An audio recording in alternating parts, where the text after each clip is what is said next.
भारत माँ के वीर सपूतों को शहीद किया, उनके बारे में सोचने की इनको समय नहीं था। ये चुनाव में वर्चुअल रैली कर रहे, ये चुनाव में हिंदू मुसलमान का रंग लूट रहे, ये घर फूटे गमार लूटे।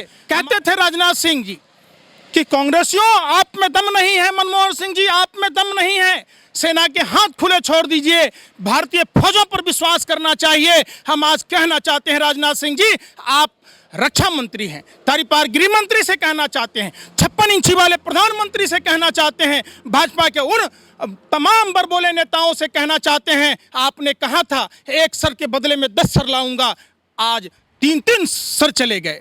लगातार सेनाओं को शहीद होना पड़ा भाजपा के समय में। कहाँ गए आपके वो? आपने माँ का दूध पिया है, चलो दिखाना अपना 56 इंची का अपना वो कर्तव्य दिखाना। भाला गनासा जो भांजते हो, देश में अमन भाईचारा समाप्त करते हो, देश की सरहदों के रक्षा के लिए दिखाना चाहिए। अपनी सरहदों की रक्षा करने का सवाल होना चाहिए। चुनाव पार्टी मजबूत करने से पहले देश मजबूत करने की बात होना चाहिए। जो भारत माँ का पैसे से वेतन भत्ता लेते हैं, देश की सरहदों के बारे में सोचना चाहिए, भारत माँ के सपूतों के बारे में सोचना चाहिए। कहाँ ये किस बिल में छुपे हैं, किस गुफा में छुपे हैं? क्यों नहीं चाइना को माकूल जवाब दिया जा रहा है? क्यों नहीं पाकिस्तान को माकूल जवाब दिया जा रहा है? ये देश में घर फूटे गमार लूटे, आपस में उलझे पड़े हैं। अगर तूने माँ का दूध पिया है तो चलो लद्दाख के बॉर्डर पर चाइना से 2-2 हाथ करते हैं। जब तक शरीर में खून का एक-एक कतरा है, अपनी मातृभूमि की रक्षा करते हुए शहीद हो जाओ। आत्मनिर्भरता की बात कीजिए, ईवीएम बाहर की मशीन है, हम बैलेट पेपर से वोट देंगे। और जहां नहीं पहुंचा राशन, वहां पहुंचा मोदी जी का भाषण। पंकज श्रीवास्तव जी, आप किस नज़रिए से देखना चाहते हैं कि अभी हमने देखा कि जो राम जन्मभूमि का जो मुद्दा है उसको भी लगातार वर्चुअल रैली के दौरान अमित शाह जो हमारे गृह मंत्री गिनवाते हुए सामने आ रहे हैं। अब देखा ये जा रहा है जो काशी मथुरा का जो मुद्दा है उसको भी उठाया जा रहा है। आप उसको सबसे पहले किस नज़रिए से देखना चाहते हैं? धार्मिक मुद्दाओं को, जाति मुद्दों को भाषा और प्रांत के नाम पर अभी ये सगुफा छोड़ने का समय नहीं था। इन निर्लज्जों को सोचना चाहिए कि नेपाल ने एक तरफ हमला कर दिया, आज चीन ने हमारे देश में के भारत माँ के वीर सपूतों को शहीद किया, उनके बारे में सोचने की इनको समय नहीं था। ये चुनाव में वर्चुअल रैली कर रहे, ये चुनाव में हिंदू मुसलमान का रंग लूट रहे, ये घर फूटे गमार लूटे। हमारे भारत माँ के वीर सपूतों में वो हिम्मत है, वो जज्बा है, मैंने त्याग तपस्या की अपनी जान की बाजी लगाकर वो भारत माँ की सरहदों की रक्षा करना जानते हैं। अगर शक करना है तो इन दरिंदों नेताओं पर जो अपने ही देश को, मुल्क को कमजोर कर रहे, कहीं ना कहीं ये टुकड़े टुकड़े गैंग के लोग हैं, देशद्रोही लोग हैं। क्यों नहीं, जब कहते थे राजनाथ सिंह जी कि कांग्रेसियों आप में दम नहीं है, मनमोहन सिंह जी आप में दम नहीं है, सेना के हाथ खुले छोड़ दीजिए, भारतीय फौजों पर विश्वास करना चाहिए। हम आज कहना चाहते हैं राजनाथ सिंह जी, आप रक्षा मंत्री हैं, तारी पार गृह मंत्री से कहना चाहते हैं, 56 इंची वाले प्रधानमंत्री से कहना चाहते हैं, भाजपा के उन तमाम बड़बोले नेताओं से कहना चाहते हैं, आपने कहा था एक सर के बदले में 10 सर लाऊंगा, आज 3-3 सर चले गए। लगातार सेनाओं को शहीद होना पड़ा भाजपा के समय में। कहाँ गए आपके वो? आपने माँ का दूध पिया है, चलो दिखाना अपना 56 इंची का अपना वो कर्तव्य दिखाना। भाला गनासा जो भांजते हो, देश में अमन भाईचारा समाप्त करते हो, देश की सरहदों के रक्षा के लिए दिखाना चाहिए। क्यों नहीं जा रहे भाई? दोगोरी का नेपाल भी आंख दिखा रहा, फायरिंग कर रहा है, और इसे भी शर्म हया नाम की चीज नहीं है। अच्छा, सीमा तनाव में है और देखा ये भी जा रहा है कि जनता जो है वो दबाव में है, लेकिन फिर भी जो भाजपा की सरकार है, जो भाजपा में बैठे हुए जो लोग हैं, वो चुनाव मैदान में उतरे हुए हैं और रैलियां करते हुए लगातार सामने आ रहे हैं। आखिर क्यों, ऐसी स्थिति में क्यों? ये इनका काम है। देश में आज तक ये जब से आए 6 साल से मोदी जी, पूरे विश्व में भारत की छीछा लेदर करा दी। इनका ध्यान जनता से कोई मतलब नहीं है। 22 विधायकों की नीलामी और ट्रंप की गुलामी ने देश का बेड़ा गर्क कर दिया, देश का भट्ठा बिठा दिया। आज देश में अपनी सरहदों की रक्षा करने का सवाल होना चाहिए।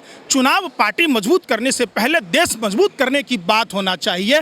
इन निर्लज्ज, निकम्मे, निष्ठुर, अमानवीय, अत्याचारी नेताओं को, नमक हराम नमक हलाल नेताओं को, जो भारत माँ का पैसे से वेतन भत्ता लेते हैं, देश की सरहदों के बारे में सोचना चाहिए, भारत माँ के सपूतों के बारे में सोचना चाहिए। कहाँ ये किस बिल में छुपे हैं, किस गुफा में छुपे हैं? क्यों नहीं चाइना को माकूल जवाब दिया जा रहा है? क्यों नहीं पाकिस्तान को माकूल जवाब दिया जा रहा है? ये देश में घर फूटे गमार लूटे, आपस में उलझे पड़े हैं। अरे हम हिंदू अगर दिल है तो धड़कन मुसलमान होगा।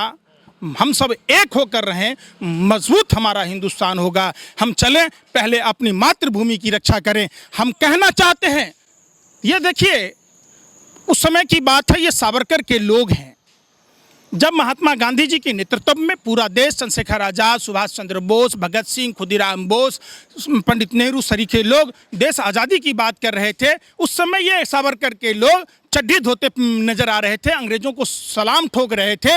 इनके खून में ही लिचरपन और गद्दारी है। ये गद्दार लोग हैं, देश के सबसे बड़े गद्दार भाजपा आरएसएस के लोग हैं। जिस तरीके से चाइना ने हमारे ऊपर आंख दिखाया है, आपको क्या लगता है कि क्या भारत में जो 56 इंच वाली मजबूती सरकार है वो उन पर कुछ आंखें दिखाने का काम करेगा? 56 इंच अभी दिखाने का समय आ गया था। इनका 56 इंची का सीना थोड़े ना जवान है जो कतर कतर चलता है। आज क्यों नहीं चल रहे हैं? क्यों नहीं चाइना को माकूल जवाब दिया जा रहा है? डर कर हिंदुस्तान में ठेका दिया जा रहा है दिन प्रतिदिन।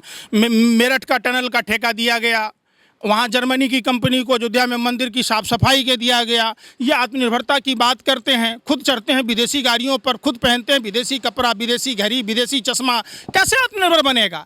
आत्मनिर्भरता कब आती? जो प्रधानमंत्री जी बिहार में डबल इंजन की सरकार मांग रहे थे, वहाँ ट्रिपल इंजन की सरकार दी गई। बिहार में नदियों पर कोसी, कमला, गंडक, बागमती, महानंदा नदियों पर डैम की बात की जाती तो आत्मनिर्भर बनता। ये लोग आत्मनिर्भरता की बात करते हैं, कैसे आत्मनिर्भरता आएगी भाई? क्या सब कुछ छोड़ करके हमें जवाब देने का समय आ गया है, ऐसा आपको लगता है? आज सब कभी भी कर सकते हैं। देश में और देश के बाहर की स्थिति इतनी खराब है कि ये भाजपा के निर्लज निष्ठुर नेताओं को समझ नहीं आ रही। किस तरीके से छत्तीसगढ़ में भाजपा का नेता हथियारों का सप्लाई करता हुआ पकड़ाया, जो नक्सलियों को हथियार सप्लाई कर रहा था। जब ये नोटबंदी से आतंकवादियों के कमर टूटने की बात कहते हैं, उस पुलवामा की घटना की याद आती है कि जिस समय पुलवामा की घटना हुई वो कार किसका था जिसमें 300 किलो आरडीएक्स था? डीएसपी देवेंद्र सिंह का पकड़ा जाना, अगर नहीं पकड़ा जाता दिल्ली चुनाव से पहले तो क्या हो सकता था? जो तारिक भाजपा के टिकट पर चुनाव लड़ा था वो आतंकवादियों को हथियार सप्लाई कर रहा था। किस तरीके से मध्य प्रदेश में सक्सेना जो कैलाश विजयवर्गीय के साथ था वो आईएसआई का एजेंट था। किस तरीके से ये लोग देशद्रोहियों वाली बात करते हैं, ये समझ में नहीं आता है। ये लोग एन प्रकारेन ये कांग्रेस की बसों की नहीं लेते, कांग्रेस के विधायकों को खरीदते हैं। मध्य प्रदेश में, राजस्थान में, कर्नाटक में, गोवा में, मणिपुर में, आसाम में ये राज्यसभा चुनाव जीतने के लिए पार्टी मजबूत करने की बात करते हैं। ये कुर्सी के पुजारी हैं, इनको देश से कोई मतलब नहीं। देश की सरहदों की रक्षा आप कब करेंगे? कांग्रेस में 167 सांसद जो हैं भाजपा में वो कांग्रेस के हैं। ये एन प्रकारेन देश में अफरा तफरी का माहौल ला दिया, चारों तरफ देश में अराजकता का माहौल ला दिया, जंगल राज ला दिया। प्रधानमंत्री जी के 2013 का नारा देखेंगे भाजपा के तमाम लोगों को। खुद राजनाथ सिंह जी कहते थे कि मनमोहन सिंह जी की सरकार निकम्मी है, कांग्रेसियों आप में दम नहीं है। मैं खुलेआम चुनौती देता हूं भाजपा आरएसएस के नेताओं को, तूने माँ का दूध पिया है तो चलो लद्दाख के बॉर्डर पर चाइना से दो हाथ करते हैं। जब तक शरीर में खून का एक एक कतरा है, अपनी मातृभूमि की रक्षा करते हुए शहीद हो जाऊं। ये लोग देखिए, हमें तो 4 लोगों की बहुत सख्त आवश्यकता है। कहाँ गए? जो मोदी जी के साथ पढ़ा हो, जो मोदी जी के हाथ से चाय पिया हो। मोदी जी का सीना किसने 56 इंची नापा? ये 4 लोगों की तलाश है। कहाँ हैं वो लोग? ये सारा फर्जीवाड़ा, सारा मीडिया के लोग, खुद तारीपार गृह मंत्री को आत्मनिर्भर बोलने में अंजना ने पर निर्भर होना पड़ता है। अगर ये मीडिया पर निर्भर ना हो, मीडिया के लोग इनके सहयोग करने वाले ना हो, तो ये वार्ड काउंसलर का चुनाव नहीं जीत सकते हैं। पार्टी मजबूत करने से पहले देश मजबूत करना चाहिए, देश की हिफाजत करनी चाहिए, देश की सरहदों की मजबूती प्रदान करनी चाहिए। ये लोग कर नहीं रहे। अच्छा, आपको क्या लगता है जो मनमोहन की सरकार थी और उसमें देखा जा रहा था, और अभी जो बीजेपी की सरकार है लगातार 6 साल से चली आ रही है, उसमें क्या क्या चेंजेस देखने को मिला है आपको मनमोहन की सरकार में और बीजेपी की सरकार में? आपको क्या? मनमोहन जी की सरकार ने पारदर्शिता लाने के लिए आरटीआई दिया था, मनरेगा जैसे कानून दिए थे, आधार था, ये बहुत सारे कानून दिया जो जनता के हाथों में कानून था। ये आरटीआई को बंद कर दिया। आरटीआई में कुछ नहीं। सबसे बड़ा तो मनमोहन जी की सरकार में खाद्य सुरक्षा कानून था। इन्होंने क्या मोदी सरकार की उपलब्धि है? नोटबंदी, जीएसटी, सीमा विवाद, मॉब लिंचिंग, सांप्रदायिक दंगे, फरार भगोरे उद्योगपति जो इनके पार्टी फंड में चंदा देते हैं, नागरिकता संशोधन कानून, लॉकडाउन। ये बगैर प्लान का हमारे पूर्वज कहते हैं कि उल्लू रात में बोलता है तो कुछ बुरा होता है। प्रधानमंत्री जब भी रात में आते हैं तो हिंदुस्तान की जनता का दिल धड़क रहा होता है कि क्या बुरा होगा नहीं पता। ये देश में किस तरीके का माहौल लाना चाहते हैं प्रधानमंत्री जी?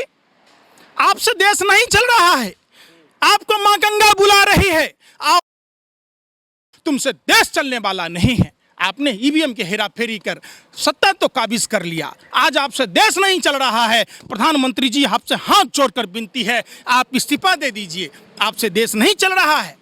क्या लगता है कि लोग इस बार जो बीजेपी जो बिहार में जो वर्चुअल रैली कर रहे हैं, अब वहाँ की जो जनता है आवाज़ उठाना शुरू कर दी है कि इस बार ईवीएम से हम वोट नहीं देने वाले हैं? बिल्कुल, आत्मनिर्भरता की बात कीजिए। ईवीएम बाहर की मशीन है, हम बैलेट पेपर से वोट देंगे। और जहां नहीं पहुंचा राशन, वहां पहुंचा मोदी जी का भाषण। वर्चुअल रैली में 200 करोड़ 300 करोड़ एक रैली में खर्च कर रहे, उन पैसों का देश के गरीब छात्रों के लिए, मजदूरों के लिए आपने ट्रेन की सुविधा कराई होती।